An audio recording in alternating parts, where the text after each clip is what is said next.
परम पूज्य श्री आशुतोष महाराज जी की जय। सच्चे दरबार की जय। प्रिय साधकों, जरा सोचिए एक पल के लिए, वह व्यक्ति जिसकी जिंदगी में अंधेरा ही अंधेरा था, जिसके हर रास्ते पर कांटे बिछे थे, जिसे हर तरफ से केवल निराशा और असफलता ही मिल रही थी।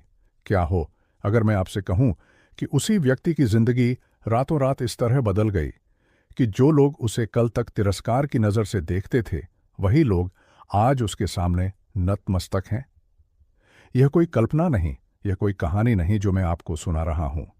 यह एक जीवंत सत्य है, एक ऐसा सत्य जिसे हजारों लाखों साधकों ने अपनी आंखों से देखा है, अपने जीवन में अनुभव किया है। और यह सत्य है सद्गुरु की उस अनंत कृपा का, उस दिव्य प्रेरणा का, जो जीवन के सबसे कठिन से कठिन क्षणों को भी पल भर में सरल बना देती है। आज मैं आपके समक्ष उसी विषय पर अपने विचार रखने जा रहा हूं कि कैसे सद्गुरु की प्रेरणा से, उनकी कृपा से, उनके मार्गदर्शन से मनुष्य के जीवन की हर मुश्किल, चाहे वह कितनी भी बड़ी क्यों न हो, आसान हो जाती है। पूज्य गुरुदेव श्री आशुतोष महाराज जी सदैव अपने सत्संगों में यह बात बड़े ही सरल और प्रभावशाली ढंग से समझाया करते थे कि मनुष्य का जीवन एक ऐसे विशाल सागर के समान है जिसमें कभी शांत लहरें होती हैं तो कभी प्रचंड तूफान उठते हैं। जब जीवन में सब कुछ ठीक चल रहा होता है, तब मनुष्य को अपनी शक्ति पर, अपनी बुद्धि पर बड़ा अभिमान हो जाता है। लेकिन जैसे ही जीवन में कोई विपत्ति आती है, कोई संकट खड़ा होता है, तब वही मनुष्य असहाय हो जाता है, दिशाहीन हो जाता है। महाराज जी कहते थे कि यह मनुष्य की स्वाभाविक प्रकृति है कि वह अपनी सीमित बुद्धि और सीमित शक्ति के भरोसे इस असीम संसार के थपेड़ों का सामना करने की कोशिश करता है, और जब वह असफल होता है तो टूट जाता है। लेकिन जो साधक सद्गुरु की शरण में आ जाता है, जो अपने आप को पूरी तरह से सद्गुरु के चरणों में समर्पित कर देता है, उसके जीवन में एक अद्भुत परिवर्तन आ जाता है। वह परिवर्तन ये होता है कि अब वह अकेला नहीं रहता। अब उसके पीछे एक ऐसी शक्ति खड़ी हो जाती है जो त्रिकालदर्शी है, जो सर्वज्ञ है, जो उसके जीवन के हर पल को, हर परिस्थिति को, हर आने वाले संकट को पहले से ही जानती है और उसे उस संकट से बचाने का, उस संकट को पार करने का मार्ग भी दिखाती है। मुझे स्मरण है एक ऐसे साधक की कथा जो अपने जीवन में इतने भीषण संघर्षों से गुजर रहा था कि उसे लगने लगा था कि अब जीवन में आगे बढ़ने का कोई मार्ग शेष नहीं रहा। उसका व्यापार पूरी तरह से डूब चुका था, परिवार में कलह का माहौल था, स्वास्थ्य भी लगातार बिगड़ता जा रहा था। वह व्यक्ति हर दिन यही सोचता था कि आखिर उसने ऐसा कौन सा पाप किया है कि उसे यह सब भोगना पड़ रहा है। एक दिन निराशा की इस गहरी खाई में डूबा हुआ वह किसी परिचित के साथ सत्संग में पहुंच गया। उस दिन गुरुदेव के प्रवचन का विषय था कि मनुष्य के जीवन में आने वाला हर संकट वास्तव में उसके पूर्व संचित कर्मों का ही परिणाम है, परंतु जब मनुष्य सद्गुरु की शरण में आ जाता है तो सद्गुरु अपनी अपार करुणा से उन कर्मों के फल को इस प्रकार सहज बना देते हैं कि जिस पीड़ा को भोगने में मनुष्य को वर्षों लग जाते, वह पीड़ा कुछ ही समय में, कुछ हल्के से झटकों में समाप्त हो जाती है। ये सुनकर उस साधक के मन में एक नई आशा का संचार हुआ। उसने उसी दिन से पूर्ण श्रद्धा के साथ अपने आप को गुरुचरणों में समर्पित कर दिया, नियमित रूप से सत्संग सुनने लगा, नाम सुमिरन में लीन रहने लगा, और फिर धीरे धीरे जैसे कोहरा छंटता है वैसे ही उसके जीवन से अंधेरा छंटने लगा। जिस व्यापार को वह पूरी तरह डूबा हुआ मान चुका था, उसमें अप्रत्याशित रूप से सुधार होने लगा। परिवार में जो कलह थी वह प्रेम और समझ में बदलने लगी। स्वास्थ्य भी क्रमशः सुधरने लगा। वह साधक आज अपने जीवन की इस पूरी यात्रा को केवल और केवल सद्गुरु की कृपा और उनकी दिव्य प्रेरणा का चमत्कार मानता है। ऐसा नहीं है कि यह घटना किसी एक व्यक्ति के जीवन तक सीमित है। यह तो एक शाश्वत नियम है, एक ऐसा सिद्धांत है जो युगों युगों से चला आ रहा है। हमारे शास्त्रों में, हमारी संत परंपरा में इसके अनगिनत उदाहरण भरे पड़े हैं।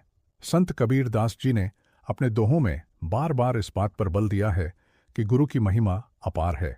गुरु की कृपा से ही जीवन के सारे बंधन कट जाते हैं। कबीर जी कहते हैं कि गुरु बिना ज्ञान नहीं, गुरु बिना मुक्ति नहीं। जिस प्रकार एक अंधकार से भरे कमरे में एक छोटा सा दीपक जलाते ही सारा अंधकार पल भर में मिट जाता है, उसी प्रकार सतगुरु का ज्ञान, सतगुरु की कृपा मनुष्य के जीवन के समस्त अंधकार को, समस्त कठिनाइयों को क्षण भर में मिटा देती है। कबीर जी ने अपने जीवन में जो अनुभव किया, वही अनुभव आज भी हर उस साधक को होता है जो सच्चे मन से सतगुरु की शरण ग्रहण करता है। इसी प्रकार गोस्वामी तुलसीदास जी ने रामचरितमानस में गुरु की महिमा का वर्णन करते हुए कहा है कि गुरु बिना भवसागर पार नहीं हो सकता। तुलसीदास जी स्वयं अपने जीवन में अनेक कठिनाइयों से गुजरे, लेकिन उन्होंने अपनी हर कठिनाई में गुरु की कृपा को ही अपना आधार बनाया।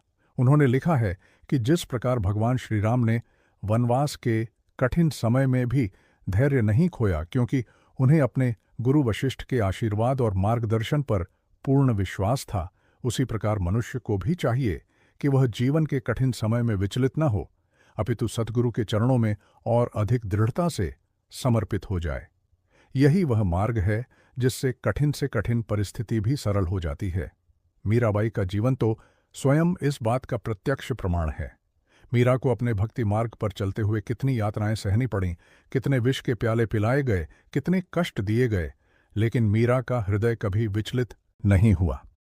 मीरा कहती थीं कि जिसके सिर पर सतगुरु का हाथ हो, उसका बाल भी बांका नहीं हो सकता। और यही हुआ भी। हर विष का प्याला मीरा के लिए अमृत बन गया। हर कष्ट उनकी भक्ति की परीक्षा बनकर उन्हें और अधिक निखार गया।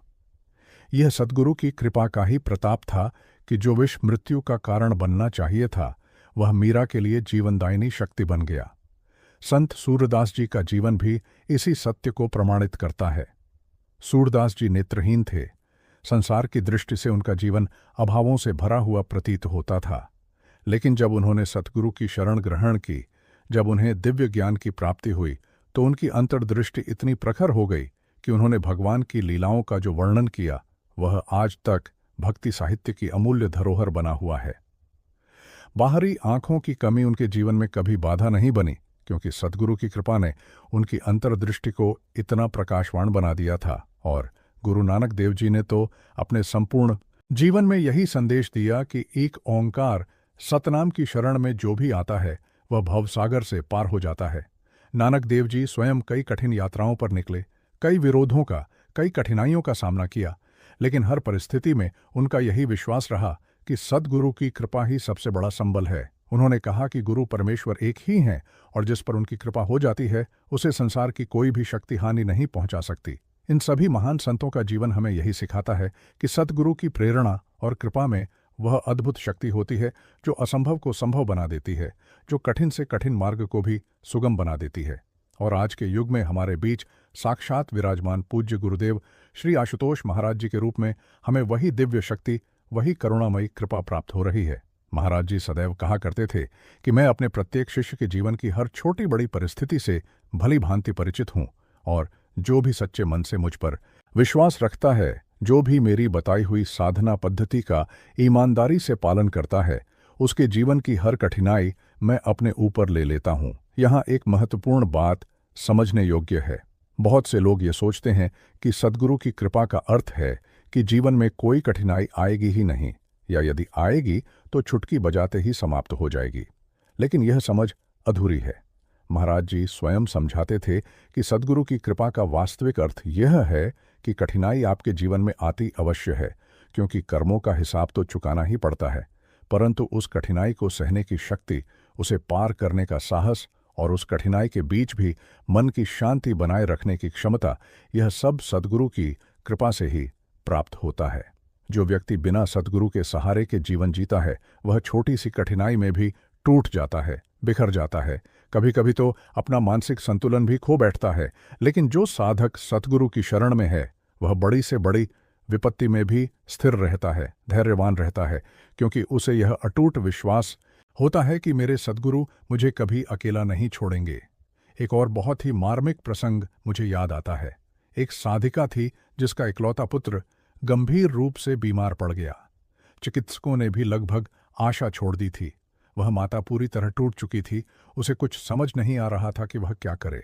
उसी समय उसे स्मरण हुआ कि सत्संग में गुरुदेव ने कहा था कि जब भी जीवन में कोई असहनीय पीड़ा आए, तब पूर्ण समर्पण के साथ, पूर्ण विश्वास के साथ सद्गुरु का सुमिरन करना चाहिए, क्योंकि सद्गुरु अपने शिष्यों की पुकार अवश्य सुनते हैं। उस माता ने अपने पूरे हृदय से, अपनी पूरी आस्था के साथ सतगुरु का स्मरण किया, रात दिन उनके नाम का जाप करती रही और आश्चर्यजनक रूप से उसके पुत्र की स्थिति में सुधार होने लगा। जिसे चिकित्सक असाध्य बता चुके थे, वह धीरे धीरे स्वस्थ होने लगा। वह माता आज भी जब इस घटना को स्मरण करती है तो उसकी आंखों से कृतज्ञता के आंसू बह निकलते हैं और वह यही कहती है कि यह सब कुछ केवल सद्गुरु की प्रेरणा और कृपा का ही परिणाम था। ऐसा क्यों होता है, इस पर विचार करना भी आवश्यक है। दरअसल सद्गुरु कोई साधारण मनुष्य नहीं होते। वे उस परम सत्ता के, उस निराकार ब्रह्म के साक्षात स्वरूप होते हैं जिन्होंने इस संपूर्ण सृष्टि की रचना की है। जब कोई साधक पूर्ण श्रद्धा के साथ सद्गुरु के चरणों में समर्पित हो जाता है तो वह वास्तव में स्वयं को उस परम शक्ति से जोड़ लेता है, और जब मनुष्य उस असीम शक्ति से जुड़ जाता है तो उसकी अपनी सीमित शक्ति भी असीम हो जाती है। यही कारण है कि जो कार्य साधारण मनुष्य के लिए असंभव प्रतीत होता है, वही कार्य सतगुरु की कृपा प्राप्त साधक के लिए अत्यंत सहज हो जाता है। ये कोई जादू नहीं है, ये कोई चमत्कार नहीं है, यह तो एक वैज्ञानिक सिद्धांत है, आध्यात्मिक नियम है, जिसे हर युग में संतों ने अपने जीवन से प्रमाणित किया है। महाराज जी अपने प्रवचनों में अक्सर एक बहुत ही सुंदर उदाहरण दिया करते थे। वे कहते थे कि जैसे एक छोटा सा बालक जब अपनी माँ की उंगली पकड़कर चलता है तो चाहे रास्ता कितना भी ऊबड़ खाबड़ क्यों न हो, वह बालक निर्भय होकर चलता है, क्योंकि उसे विश्वास है कि उसकी माँ उसे गिरने नहीं देगी। ठीक इसी प्रकार जब साधक सतगुरु की अंगुली पकड़कर अर्थात उनके बताए हुए मार्ग पर चलता है तो जीवन का कोई भी कठिन रास्ता उसे भयभीत नहीं कर पाता। वह जानता है कि उसके सतगुरु उसे कभी गिरने नहीं देंगे, चाहे कितनी भी बड़ी बाधा क्यों न आए। अब यहाँ एक स्वाभाविक प्रश्न उठता है कि आखिर हम सद्गुरु की उस दिव्य प्रेरणा को अपने जीवन में कैसे उतारें, किस प्रकार उस कृपा के सच्चे अधिकारी बने। इसका उत्तर भी हमारे गुरुदेव ने बार बार अपने सत्संगों में दिया है। सबसे पहली और सबसे महत्वपूर्ण बात है पूर्ण समर्पण। जब तक साधक अपने अहंकार को, अपने मैं के भाव को पूरी तरह से सद्गुरु के चरणों में समर्पित नहीं करता, तब तक वह सद्गुरु की पूर्ण कृपा का अधिकारी नहीं बन पाता। जो व्यक्ति यह सोचता है कि मैं ही सब कुछ कर सकता हूं, मुझे किसी के सहारे की आवश्यकता नहीं, वह व्यक्ति स्वयं को सद्गुरु की कृपा से वंचित कर लेता है। लेकिन जो व्यक्ति यह स्वीकार करता है कि मेरी अपनी शक्ति सीमित है और मैं पूर्ण रूप से अपने सद्गुरु की कृपा पर निर्भर हूं, वही व्यक्ति सद्गुरु की असीम कृपा का भागी बनता है। दूसरी महत्वपूर्ण बात है नियमित साधना। केवल विश्वास कर लेना ही पर्याप्त नहीं है, अपितु उस विश्वास को दृढ़ करने के लिए, अपने भीतर की चेतना को जागृत करने के लिए नियमित रूप से नाम सुमिरन, ध्यान और साधना करना अत्यंत आवश्यक है। महाराज जी कहते थे कि जिस प्रकार एक दीपक को निरंतर जलते रहने के लिए तेल की आवश्यकता होती है, उसी प्रकार भक्ति की ज्योति को निरंतर प्रज्वलित रखने के लिए नियमित साधना रूपी तेल की आवश्यकता होती है। जो साधक अपनी साधना में शिथिलता बरतता है, उसकी भक्ति की ज्योति धीरे धीरे मंद पड़ने लगती है और तब सतगुरु की कृपा का अनुभव करना भी कठिन हो जाता है। तीसरी बात है धैर्य। बहुत बार साधक यह अपेक्षा करता है कि जैसे ही वह सतगुरु की शरण में आएगा, वैसे ही उसकी सारी समस्याएं तुरंत समाप्त हो जाएंगी, लेकिन ऐसा होना आवश्यक नहीं है। सतगुरु की कृपा अपने समय पर, अपने ढंग से प्रकट होती है। कई बार साधक को कुछ समय तक धैर्यपूर्वक प्रतीक्षा करनी पड़ती है, अपनी साधना में दृढ़ रहना पड़ता है। जो साधक इस प्रतीक्षा के समय में भी अपना विश्वास नहीं खोता, वह अंततः सतगुरु की कृपा का अद्भुत अनुभव करता है। और चौथी बात, जो शायद सबसे महत्वपूर्ण है, वह है सतगुरु के वचनों का, उनकी आज्ञा का पूर्ण रूप से पालन करना। महाराज जी अपने शिष्यों को जो भी मार्गदर्शन देते हैं, जो भी आज्ञा देते हैं, उसका ईमानदारी से पालन करना ही सच्ची शिष्यता है। जो शिष्य अपने गुरु की आज्ञा का पालन करता है, वह अपने जीवन को उस दिव्य संरक्षण में सौंप देता है जो उसे हर संकट से, हर विपत्ति से सुरक्षित रखने में सक्षम है। मित्रों, आज के इस भौतिकवादी युग में जहां चारों ओर तनाव है, प्रतिस्पर्धा है, असुरक्षा की भावना है, वहां सतगुरु की शरण ही एक ऐसा आश्रय स्थल है जहां मनुष्य को वास्तविक शांति मिल सकती है। जीवन में समस्याएं तो सबके सामने आती हैं, चाहे वह धनवान हो या निर्धन, विद्वान हो या अनपढ़। कोई भी व्यक्ति समस्याओं से पूर्णतः मुक्त नहीं है, लेकिन अंतर यह है कि जिसके जीवन में सद्गुरु का सहारा है, उसके लिए वही समस्या एक चुनौती बनकर उसे और मजबूत बनाती है, जबकि जिसके जीवन में सद्गुरु का सहारा नहीं है, उसके लिए वही समस्या एक ऐसा बोझ बन जाती है जिसके नीचे वह दबकर टूट जाता है। पूज्य गुरुदेव आज भी अपनी समाधि अवस्था में रहते हुए भी अपने प्रत्येक शिष्य के साथ उतने ही जुड़े हुए हैं जितने वे पहले थे। यह समाधि अवस्था कोई साधारण अवस्था नहीं है, यह उस उच्चतम आध्यात्मिक स्थिति का प्रतीक है जहाँ शरीर स्थूल रूप से भले ही निष्क्रिय प्रतीत होता हो, परंतु आत्मा अपनी पूर्ण चेतना और शक्ति के साथ सक्रिय रहती है। हमारे शास्त्रों में ऐसे अनेक उदाहरण मिलते हैं जहां महान योगियों ने समाधि अवस्था में रहते हुए भी अपने शिष्यों और भक्तों का मार्गदर्शन किया है, उनकी रक्षा की है।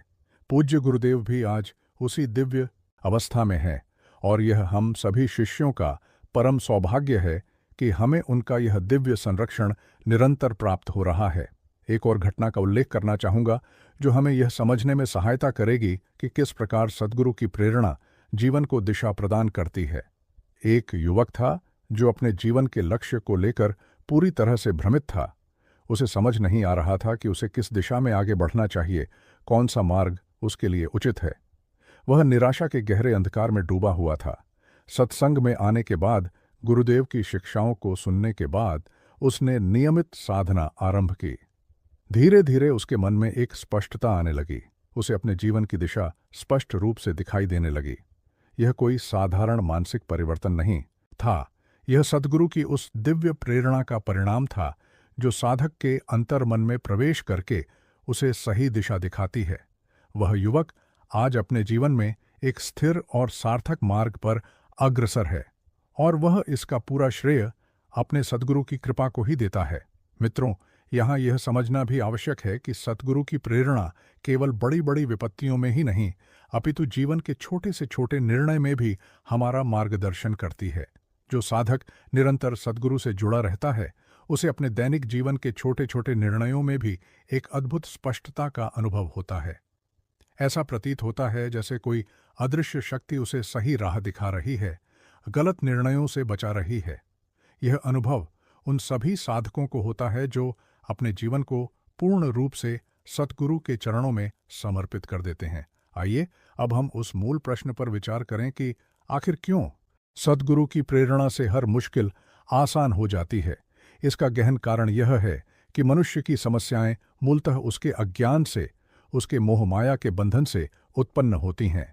जब तक मनुष्य अपने आप को केवल इस नश्वर शरीर मानता है, केवल इस भौतिक संसार को ही सब कुछ मानता है, तब तक वह हर छोटी बड़ी परिस्थिति में विचलित होता रहता है। लेकिन जब सद्गुरु की कृपा से मनुष्य को यह ज्ञान प्राप्त होता है कि वह इस शरीर से परे एक अमर आत्मा है, कि यह संसार अस्थायी है, कि वास्तविक सत्य कुछ और ही है, तब उसकी दृष्टि में एक क्रांतिकारी परिवर्तन आ जाता है। वह उन्हीं परिस्थितियों को जो पहले उसे असहनीय लगती थीं, अब एक भिन्न दृष्टिकोण से देखने लगता है। यह ज्ञान, यह दृष्टिकोण परिवर्तन, यही तो सद्गुरु की सबसे बड़ी देन है और यही वह कारण है जिससे कठिन से कठिन परिस्थिति भी सहज प्रतीत होने लगती है। गुरुदेव कहा करते थे कि ब्रह्मज्ञान की प्राप्ति ही मनुष्य के जीवन की समस्त समस्याओं का वास्तविक समाधान है। जब साधक को अपने भीतर विराजमान उस दिव्य ज्योति का, उस आत्मस्वरूप का साक्षात्कार हो जाता है, तब वह इस संसार के सुख दुख से, लाभ हानि से, मान अपमान से ऊपर उठ जाता है। ऐसा नहीं है कि उसके जीवन में परिस्थितियां बदल जाती हैं, अपितु उन परिस्थितियों को देखने का उसका दृष्टिकोण पूरी तरह से बदल जाता है और यही परिवर्तन उसके जीवन को सरल और सहज बना देता है। मुझे एक और साधक की स्मृति आती है जो अपने जीवन में अत्यंत गरीबी से जूझ रहा था। उसके पास न पर्याप्त धन था, न कोई साधन, लेकिन जब उसने सद्गुरु की शरण ग्रहण की तो उसकी सोच में एक अद्भुत परिवर्तन आया। उसने महसूस किया कि भौतिक अभाव अब उसे उतना दुखी नहीं करता जितना पहले करता था, क्योंकि अब उसके पास वह आध्यात्मिक संपदा थी जो किसी भी भौतिक संपदा से कहीं अधिक मूल्यवान है। और आश्चर्य की बात यह कि जैसे जैसे उसका मन शांत होता गया, जैसे जैसे वह अपनी साधना में गहरा उतरता गया, उसकी भौतिक स्थिति भी क्रमशः सुधरने लगी। यह इसलिए क्योंकि जब मनुष्य का मन शांत होता है तो उसकी निर्णय क्षमता बेहतर होती है, उसकी कार्यक्षमता बढ़ती है और यह स्वाभाविक रूप से उसके जीवन के हर क्षेत्र में सकारात्मक परिणाम लाता है। मित्रों, यह भी समझने योग्य है कि सद्गुरु की कृपा प्राप्त करने के लिए किसी विशेष योग्यता की, किसी विशेष ज्ञान की आवश्यकता नहीं होती। चाहे कोई कितना भी अनपढ़ हो, चाहे उसकी सामाजिक स्थिति कैसी भी हो, यदि उसके हृदय में सच्ची श्रद्धा है, सच्चा समर्पण है, तो वह सद्गुरु की कृपा का पूर्ण अधिकारी बन सकता है। संत रविदास जी, जिनका जन्म एक साधारण परिवार में हुआ था, उन्होंने भी अपनी भक्ति और समर्पण के बल पर वह स्थान प्राप्त किया जो बड़े बड़े विद्वान भी प्राप्त नहीं कर पाए। यह सद्गुरु की कृपा की महिमा है कि वह किसी भेदभाव के बिना अपने हर शिष्य पर समान रूप से बरसती है। बस आवश्यकता है उस कृपा को ग्रहण करने के लिए अपने हृदय को खोलने की। आज के समय में जब हम चारों ओर देखते हैं तो पाते हैं कि लोग तनाव में जी रहे हैं, चिंता में डूबे हुए हैं, अवसाद और निराशा उनके जीवन का हिस्सा बन गई है। ऐसे में सद्गुरु की शरण ही वह एकमात्र उपाय है जो मनुष्य को वास्तविक शांति और स्थिरता प्रदान कर सकती है। यह कोई पलायनवाद नहीं है, यह जीवन से भागने का मार्ग नहीं है, अपितु यह जीवन का सामना करने की, जीवन को पूर्ण साहस और स्थिरता के साथ जीने की सच्ची कला है। पूज्य गुरुदेव श्री आशुतोष महाराज जी ने अपने संपूर्ण जीवन में यही संदेश दिया है कि मनुष्य को अपने भीतर की उस दिव्य शक्ति को पहचानना चाहिए जो उसे हर परिस्थिति में स्थिर रख सकती है। उन्होंने कहा है कि मैं सदैव अपने शिष्यों के साथ हूँ, चाहे वे मुझसे कितनी भी दूर क्यों न हों, चाहे परिस्थितियाँ कितनी भी विपरीत क्यों न हों। यह विश्वास, यह आश्वासन ही तो वह शक्ति है जो साधक को हर मुश्किल में भी स्थिर रखती है, उसे टूटने नहीं देती। आज मैं आप सभी से यही अनुरोध करना चाहूँगा कि आप भी अपने जीवन में इस दिव्य प्रेरणा को अनुभव करने का प्रयास करें। नियमित रूप से सत्संग सुनें, नाम सुमिरन करें, अपने भीतर श्रद्धा और समर्पण के भाव को दृढ़ करें। जब आप ऐसा करेंगे तो आप स्वयं अनुभव करेंगे कि किस प्रकार आपके जीवन की समस्याएं, जो पहले पहाड़ के समान विशाल प्रतीत होती थीं, धीरे धीरे छोटी होती जाएंगी और एक दिन आप पाएंगे कि जिस मुश्किल को आप असंभव मानते थे, वह सद्गुरु की कृपा से पूर्णतः आसान हो गई है। यह यात्रा, यह अनुभव, यह अनुभूति निरंतर चलती रहती है और जितना अधिक हम इसमें गहरे उतरते जाते हैं, उतना ही अधिक हमें इस दिव्य सत्य का बोध होता जाता है कि सद्गुरु की प्रेरणा वास्तव में जीवन की हर मुश्किल को आसान बनाने की, हर अंधकार को प्रकाश में बदलने की, हर निराशा को आशा में परिवर्तित करने की वह अनंत शक्ति है जिसकी कोई सीमा नहीं, बेअरे, जिसकी कोई सीमा नहीं है, जिसका कोई अंत नहीं है। और जब मैं इस विषय पर और गहराई से विचार करता हूँ तो मुझे एक और अत्यंत प्रेरणादायक प्रसंग स्मरण हो आता है जो हमें इस सत्य को और भी गहराई से समझने में सहायता करेगा। एक परिवार था जिसमें पति पत्नी के बीच वर्षों से गहरा मनमुटाव चला आ रहा था। घर में हर समय क्लेश रहता था। बच्चे इस वातावरण से बुरी तरह प्रभावित हो रहे थे और स्थिति यहाँ तक पहुँच गई थी कि दोनों अलग होने का निर्णय लेने वाले थे। इसी दौरान उस परिवार की एक सदस्य सत्संग में आई और उसने गुरुदेव की वाणी सुनी, जिसमें यह बताया गया था कि मनुष्य के संबंधों में जो कड़वाहट आती है वह वास्तव में उसके अहंकार का ही परिणाम होती है, और जब तक मनुष्य अपने अहंकार को त्याग कर क्षमाशीलता और प्रेम के भाव को अपने हृदय में स्थान नहीं देता, तब तक संबंधों में मधुरता नहीं आ सकती। उस महिला ने यह शिक्षा अपने घर ले जाकर स्वयं पर लागू करना आरंभ किया। उसने अपने पति की गलतियों को क्षमा करना सीखा, अपने भीतर के अहंकार को विसर्जित करना आरंभ किया और नियमित रूप से सतगुरु का सुमिरन करते हुए अपने परिवार के लिए शांति की प्रार्थना करने लगी। धीरे धीरे, जैसे कोई चमत्कार हो, उसके पति के व्यवहार में भी परिवर्तन आने लगा। घर का वातावरण शांत होने लगा और वह परिवार जो टूटने के कगार पर था, आज पूर्ण सामंजस्य के साथ जी रहा है। यह भी सद्गुरु की उसी दिव्य प्रेरणा का परिणाम है जो केवल व्यक्ति को ही नहीं, अपितु उसके माध्यम से पूरे परिवार को, पूरे समाज को प्रभावित करती है। मित्रों, यहाँ एक बहुत ही महत्वपूर्ण सिद्धांत को समझना आवश्यक है। सद्गुरु की प्रेरणा किसी एक व्यक्ति तक सीमित नहीं रहती, अपितु वह तरंगों की भांति फैलती चली जाती है। जब एक व्यक्ति अपने जीवन में परिवर्तन लाता है तो उसका प्रभाव उसके परिवार पर पड़ता है, परिवार का प्रभाव समाज पर पड़ता है, और इस प्रकार यह दिव्य प्रेरणा धीरे धीरे संपूर्ण मानवता के कल्याण का माध्यम बन जाती है। यही कारण है कि पूज्य गुरुदेव सदैव यह कहा करते थे कि मेरा उद्देश्य केवल व्यक्तिगत मुक्ति नहीं, अपितु संपूर्ण विश्व में शांति और सद्भावना की स्थापना करना है। अब मैं आपको एक और अत्यंत विचारणीय पहलू पर ले चलना चाहता हूं। बहुत बार साधक के मन में यह प्रश्न उठता है कि यदि सद्गुरु सर्वशक्तिमान हैं, यदि उनकी कृपा से सब कुछ संभव है, तो फिर साधक को स्वयं प्रयास करने की, स्वयं कर्म करने की क्या आवश्यकता है? इस प्रश्न का उत्तर बड़ा ही गूढ़ है। महाराज जी इस विषय पर समझाते हुए कहते थे कि सद्गुरु की कृपा और साधक का स्वयं का पुरुषार्थ, ये दोनों एक साथ मिलकर ही जीवन में सफलता का मार्ग प्रशस्त करते हैं। यह ऐसा नहीं है कि साधक हाथ पर हाथ धरकर बैठ जाए और यह अपेक्षा करे कि सद्गुरु उसका सब कार्य स्वयं कर देंगे, अपितु साधक को अपनी पूरी क्षमता से, अपने पूरे परिश्रम से कार्य करना चाहिए और उस कार्य का फल सद्गुरु के चरणों में समर्पित कर देना चाहिए। जब मनुष्य इस भाव से कर्म करता है तो उसका प्रत्येक कार्य सहज हो जाता है, क्योंकि अब वह कार्य के फल की चिंता से मुक्त होकर पूर्ण एकाग्रता के साथ अपना कार्य कर पाता है। यही तो भगवद गीता में भी वर्णित निष्काम कर्म का सिद्धांत है, जिसे हमारे गुरुदेव ने अपने सत्संगों में बार बार समझाया है। एक अत्यंत प्रेरणादायक प्रसंग एक विद्यार्थी का है जो अपनी परीक्षा को लेकर अत्यंत भयभीत और चिंतित रहता था। उसे यह भय सताता रहता था कि यदि वह परीक्षा में असफल हो गया तो उसका पूरा भविष्य अंधकारमय हो जाएगा। यह भय इतना अधिक बढ़ गया था कि वह ठीक से पढ़ाई भी नहीं कर पा रहा था। उसकी एकाग्रता पूरी तरह भंग हो चुकी थी। सत्संग में आने के बाद उसने यह शिक्षा ग्रहण की कि उसे अपने परिश्रम पर ध्यान केंद्रित करना चाहिए, परिणाम की चिंता सद्गुरु पर छोड़ देनी चाहिए। उस विद्यार्थी ने नियमित साधना आरंभ की, हर परीक्षा से पूर्व सद्गुरु का स्मरण किया और पूरी निष्ठा से अपनी पढ़ाई में जुट गया। आश्चर्यजनक रूप से उसकी एकाग्रता बढ़ने लगी। जो विषय उसे कठिन प्रतीत होते थे वे सहज लगने लगे और अंततः उसने अपनी परीक्षा में अभूतपूर्व सफलता प्राप्त की। वह विद्यार्थी आज भी कहता है कि यह उसकी अपनी बुद्धि का चमत्कार नहीं था, अपितु सद्गुरु की उस कृपा का परिणाम था जिसने उसके भय को दूर करके उसकी वास्तविक क्षमता को जागृत किया।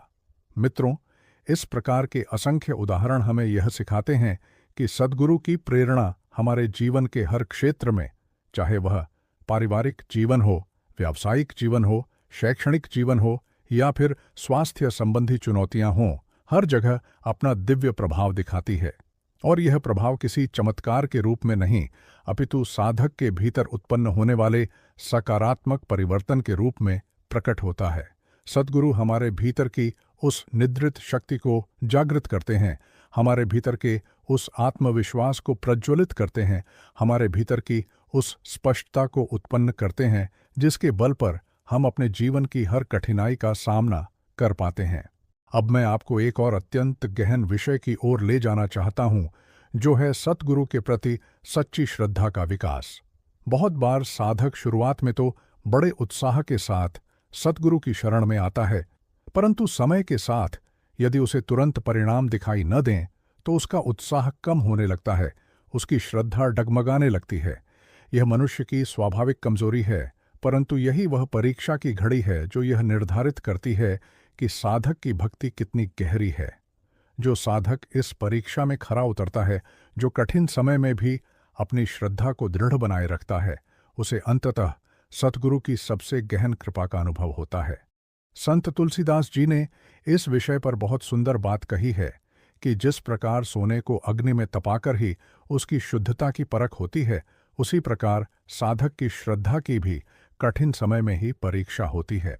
जो साधक इस अग्नि परीक्षा से गुजरकर भी अपनी भक्ति में अडिग रहता है, वह वास्तव में सद्गुरु के सबसे प्रिय शिष्यों में गिना जाता है। हमारे गुरुदेव भी अपने सत्संगों में यही समझाया करते थे कि धैर्य और श्रद्धा ये दोनों वे स्तंभ हैं जिन पर साधक के जीवन का पूरा भवन खड़ा होता है।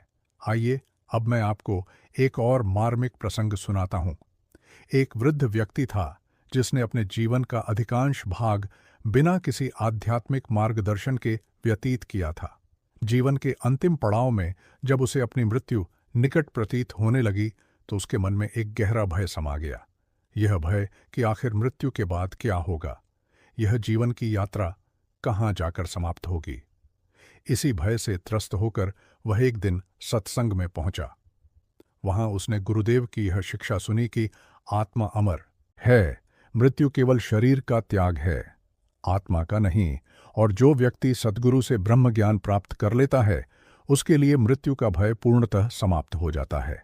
उस वृद्ध व्यक्ति ने अपने शेष जीवन को पूर्ण समर्पण के साथ साधना में लगा दिया और धीरे धीरे उसके मन से मृत्यु का वह भय पूरी तरह से विलीन हो गया।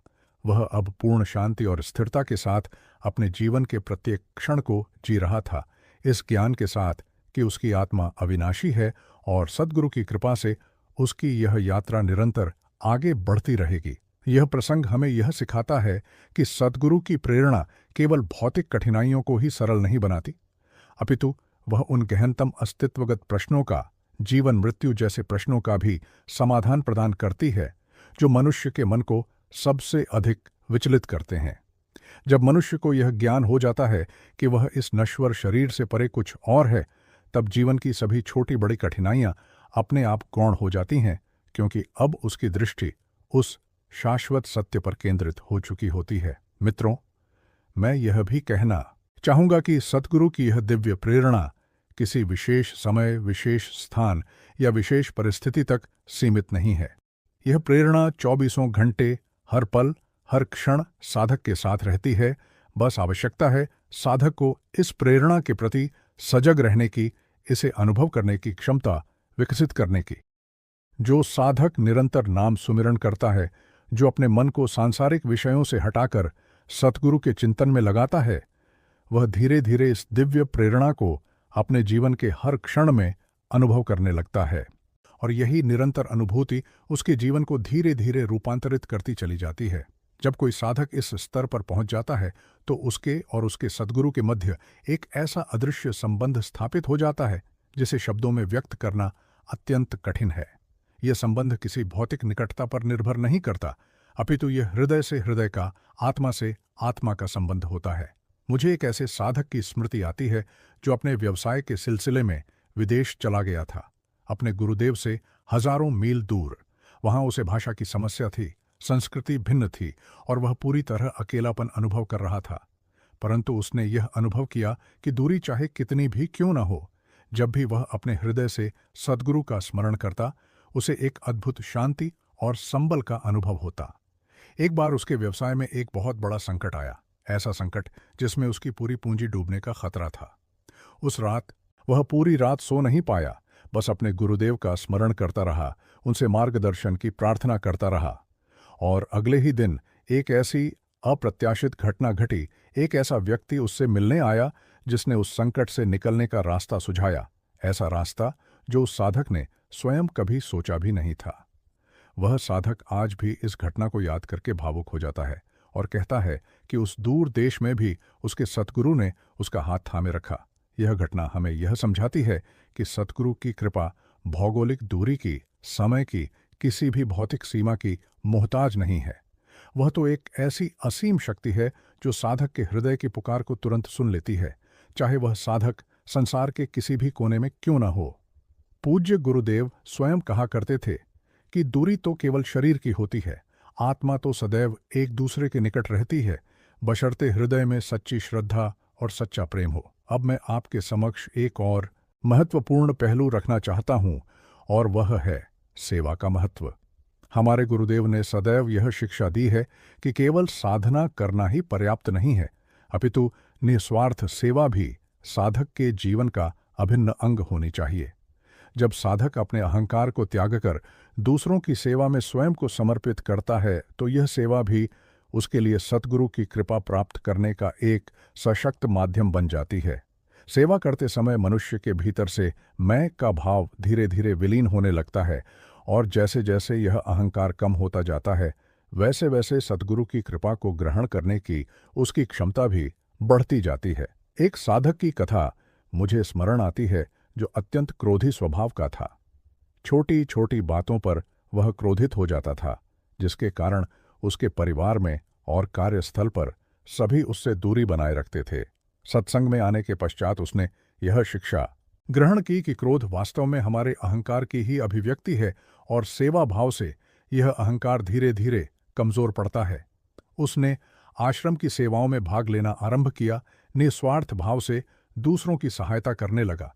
धीरे धीरे उसके स्वभाव में अद्भुत परिवर्तन आया। उसका क्रोध शांत होने लगा, उसके भीतर सहनशीलता और करुणा का भाव विकसित होने लगा। आज वह व्यक्ति अपने परिवार और समाज में प्रेम और सम्मान का पात्र बन चुका है और वह इस पूरे परिवर्तन का श्रेय अपने सतगुरु की उस प्रेरणा को देता है जिसने उसे सेवा का मार्ग दिखाया। मित्रों, यह भी विचारणीय है कि सद्गुरु की प्रेरणा से जीवन की मुश्किलें आसान होने का यह सिद्धांत केवल इसी जीवन तक सीमित नहीं है। हमारे शास्त्रों में यह स्पष्ट रूप से वर्णित है कि आत्मा का यह सफर जन्म जन्मांतर तक चलता रहता है और जो साधक एक बार सद्गुरु से जुड़ जाता है वह संबंध केवल इसी जन्म तक सीमित नहीं रहता। यह संबंध जन्मों जन्मों तक चलता रहता है और प्रत्येक जन्म में सतगुरु अपने शिष्य का मार्गदर्शन करते रहते हैं जब तक कि वह शिष्य पूर्ण मुक्ति को, पूर्ण ब्रह्मज्ञान को प्राप्त नहीं कर लेता। गुरुदेव कहते थे कि जिस प्रकार एक कुशल माली किसी पौधे को धीरे धीरे समय के साथ उचित देखभाल के साथ बड़ा करता है, उसी प्रकार सतगुरु भी अपने शिष्य को धीरे धीरे जन्मों की यात्रा में उचित मार्गदर्शन के साथ उस अंतिम लक्ष्य की ओर ले जाते हैं।